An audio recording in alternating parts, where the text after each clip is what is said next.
নমস্কার সকলকে, hello everyone, নমস্তে সবাইকে, good evening to all of you, শুভ সন্ধ্যা।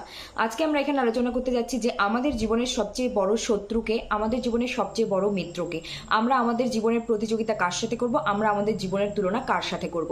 ভবিষ্যতে আমি এটাও আলোচনা করব কোন পরিস্থিতিতে কখন কাদের সাথে তুলনা করতে হবে, পজিটিভলি নেগেটিভলি ডিটেল ডিসকাস করব। কিন্তু আজকে ফোকাস করছি আমরা যে আমাদের জীবনের সবচেয়ে বড় শত্রু হলাম আমরা নিজেরাই, আমাদের জীবনের সবচেয়ে বড় মিত্র হলাম আমরা নিজেরাই। আমাদের জীবনে যদি কারোর সাথে প্রতিযোগিতা করতে হয়, যে কোনো পরিস্থিতিতে সে প্রতিযোগিতামূলক পরীক্ষা হোক বা জীবনের কোনো সংগ্রাম বা কোনো লড়াই যেটাই হোক, নিজের সাথে প্রতিযোগিতা করুন বা করো বা কর। আর তুলনা যদি করতে হয়, নিজের সাথে তুলনা করতে হবে। কিরকম যে আগে যে ভুলগুলো আমি করেছি কোনো পেপার সলভ করতে গিয়ে, সেটা এখন করছি কিনা। আগে যে আমার মধ্যে একটা অকারণ রাগ জেদ ছিল, সেটাকে কন্ট্রোল করতে পেরেছি কিনা।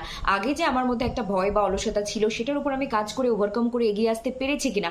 এই ধরনের প্রতিযোগিতা, এই ধরনের তুলনা যেদিন থেকে প্রত্যেকটা মানুষ নিজের সাথে করতে শুরু করবে, সেদিন থেকে তাদের ভেতর থেকে গ্রোথ বা সার্বিক উন্নয়ন, ডেভেলপমেন্ট হতে বাধ্য। তার ফলাফল দেখতে একটু সময় লাগতে পারে, কিন্তু প্রতিদিনের একটা একটা করে নেওয়া এফোর্টস, ছোট ছোট একটা করে নেওয়া স্টেপ, সেটা আমাদের জীবনে বৃহৎ পরিবর্তন নিয়ে আসতে বাধ্য। তাই প্রতিযোগিতা করতে হলে নিজের সাথে, তুলনা করতে হলে নিজের সাথে। আর কি, শত্রু আমরা নিজেরাই, মিত্র আমরা নিজেরাই। তাই আমরা যদি চাই যে আমরা এটা করব, পৃথিবীর কোনো শক্তি নেই সেখানে আমাদেরকে আটকে রাখবে। তাই নিজের উপর ফোকাস করাটা সব থেকে বেস্ট। তারপর তোমার যে ভ্যালু বা মূল্য, সেটা প্রকৃতিও দেবে, সমাজও দেবে, পরিস্থিতিও দেবে, তোমার কর্মও দেবে। ধন্যবাদ।